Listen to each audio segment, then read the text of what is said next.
여러분 안녕하세요. 신은경의 골든 라이프 신은경입니다. 요즘 진짜 건강 정보가 넘치지요. 하루 만보 걸어라, 하루 2리터 물을 마셔라, 하루 커피는 몇 잔 마셔라, 근육 부자가 되라. 이렇게 사회적으로 일반적으로 들리는 건강 정보가 참 많습니다.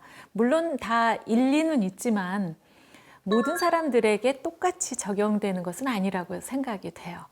저는 이 건강 관리도 나답게, 나에게 맞게 하는 것이 좋다고 생각합니다. 무릎 관절이 안 좋으신 분들이 만보씩 하루에 걸으시고 무리하시면 절대 안 되거든요. 그리고 또 물 먹는 양도 그렇습니다. 사람마다 체질이 다르다고 하잖아요. 그리고 물 먹는 시간도요. 밥 먹다가 먹느냐 아니면 식사에 그 중간 시간에 먹느냐, 이거 주의할 게 또 많은 것 같습니다. 건강을 위해서 어쨌든 이렇게 잘 먹는 것 참 중요하다고 생각이 됩니다. 그런 말이 있잖아요. You are what you eat. 먹은 대로 이제 겉으로 나타난다는 그런 얘기인데요. 제가 한 2년 전부터 실행해 보고 있는 게 한 가지 있는데 바로 마이크로바이옴 식탁이라는 겁니다. 이름이 좀 낯설죠? 이 마이크로바이옴이라는 말이요. 장내, 대장 내의 미생물 환경이라는 뜻이라고 합니다. 그러니까 우리 몸의 대장 속에 이제 그 미생물 균들이 사는데 좋은 미생물도 있고요. 몸에 나쁜 균도 있다는 거죠. 그래서 몸에 좋은 균이 많아지면 유익균이라고 하는데 면역력도 높아지고 뇌도 건강해지고 그렇다는 겁니다. 그래서 그 장내 환경을 어떻게 좋게 만드느냐 하는 것이 우리가 어떻게 먹느냐와 직결이 돼 있다, 이런 이야기라는 거죠. 저희 후배 아나운서가 제안을 해서 시작을 한 것인데요.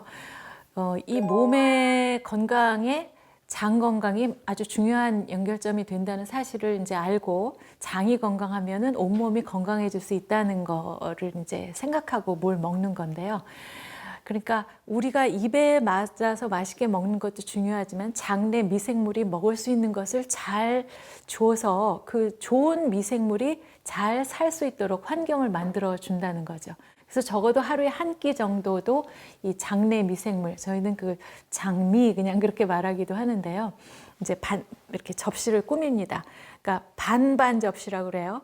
그러니까 나 먹고 싶은 거 반 차리고요. 장내 미생물 먹을 만한 것을 한 반 차려서 이렇게 한 접시로 만들어 먹는 겁니다. 좋은 미생물들이 먹고 유익해지는 건 뭐냐 하면 섬유질, 또 씨앗 종류, 또 식물의 껍질, 거친 음식들, 이런 거죠. 그래서 그렇게 잘 챙겨 먹고 그거를 이제 자기의 SNS에다가 사진을 찍어서 올려라, 숙제하듯이 그렇게 해서 이제 한 몇 번을 했습니다. 제 친구 중에 하나는, 야, 뉴스 앵커 하던 신은경이 아침밥 먹은 사진이나 올리고 있냐고 막 질색을 하기도 했는데요.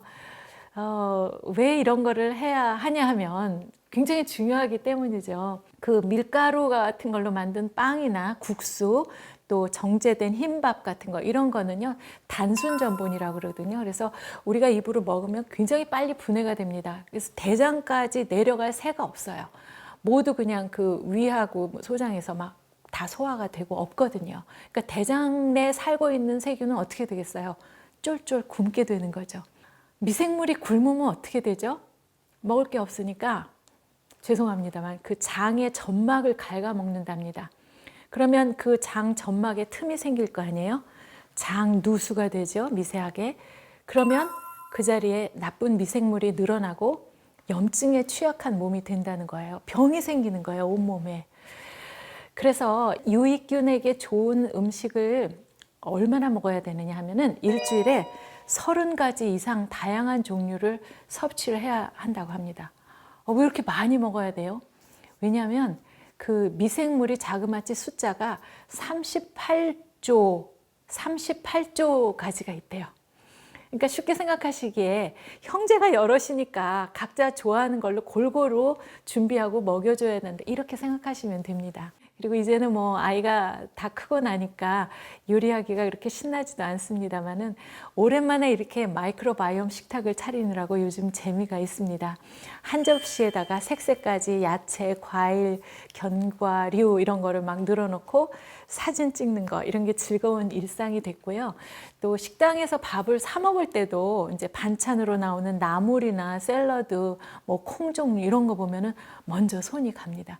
이 30가지를 어떻게 다 챙겨 먹나 고민이 되시겠지만 한번 마트에 한번 가보세요. 정말 색색까지 야채와 과일이 너무너무 다양합니다. 뭐 오이, 상추, 감자, 고구마, 버섯, 브로콜리, 부추, 콩나물, 무, 아몬드, 땅콩, 자다, 뭐 아마씨, 차이시드, 홍아씨 어렵지 않으니까 한번 가서 보시고 이렇게 골고루 실천해 보시면 좋을 것 같아요. 제가 찍은 사진 몇 장 보여드릴 텐데요. 괜찮죠? 예쁘죠? 색색까지 뭐 특별히 재주가 있어서 한 것은 아니고요. 자연에 있는 그 음식들을 이렇게 늘어놓으니까 저절로 빨갛고 파랗고 노랗고 너무나 예쁩니다. 제가 실제로 만들어 먹었던 사진입니다. 뭐 복잡한 조리법이나 양념 이런 것보다는요, 그 재료 자체에 집중한 식단, 다양한 색색까지 야채와 과일이 중심이 되는 건강식 이렇게 챙기시면 될 것 같아요. 그리고 무엇보다도 건강에 중요한 건 우리 마음인 것 같습니다. 아무리 비싼 레스토랑에서 고급스러운 음식을 먹는다 해도 같이 앉은 사람끼리 막 다투거나 화난 마음으로 먹는다면, 그리고 인생의 짐을 잔뜩 지고 괴로운 마음으로 그 음식을 먹는다면 그게 무슨 영향이 되겠습니까? 그렇죠? 그래서 첫째는 내 입에 들어오는 이 음식이 참으로 감사하다는 생각을 가지고, 그리고 나와 마주하고 함께 먹는 이 가족이나 친구가 너무너무 소중하구나 이런 생각이 있다면 내 입에 들어가는 음식을 정말 맛있게 먹고 귀하게 소화시킬 수 있지 않을까 그런 생각을 합니다. 몇 년 전에 한국을 찾았던 하버드 대학의 심리학과 교수 엘렌 랭어 박사를 만난 적이 있거든요. 그 글로벌 인재 포럼에 오셔서 강연을 했는데, 그때 이 엘렌 랭어 박사의 말씀의 중심이 뭐냐면 마음 챙김이라는 겁니다. 마인드풀니스라 그래서요. 마음 챙김 개념인데요. 자기가 마음을 조금만 자세히 써보면, 세심하게 마음을 써보면 노화도 거꾸로 돌릴 수가 있고요. 질병도 치료할 수가 있고요. 뭐 공부를 할 때도 그 공부하는 자세도 바꿀 수 있다. 그렇게 얘기합니다. 그 여러 가지 연구 중에 하나가 바로 시계를 거꾸로 돌리기 연구라는 게 있었는데요.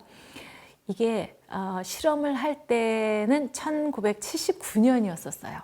그 당시에 한 7, 80대 노인을 8명을 이렇게 모았습니다.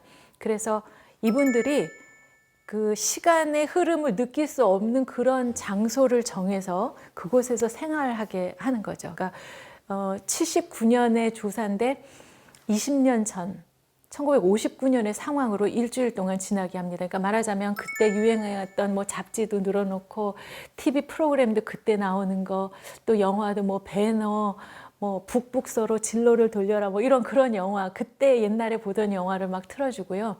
그리고 이슈 토론도 막 그때 했던 이야기들을 서로 나누게 하는 거죠. 그 주변에 있는 물건도 다 20년 전 것으로 이렇게 돌려놓았습니다. 아마도 제 생각에 거울은 없었던 것 같아요. 만약에 그거 하다 갑자기 거울을 보면 80인 자기 얼굴이 보이면 깜짝 놀랄 거 아니겠어요? 근데 놀라운 사실은 그 실험에 참가했던 노인들이 모두 일주일 후에 신체 지수가 너무 좋아졌다고 합니다. 청력, 기억력이 다 향상이 됐고요. 혈압, 혈당 다 좋아졌고요. 또 근육이 빠졌던 몸에도 체중이 늘어나서 1.5kg 늘어났고요.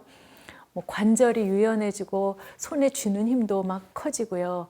또 키, 몸무게, 걸음걸이, 자세 모두 다 좋아졌다고 합니다.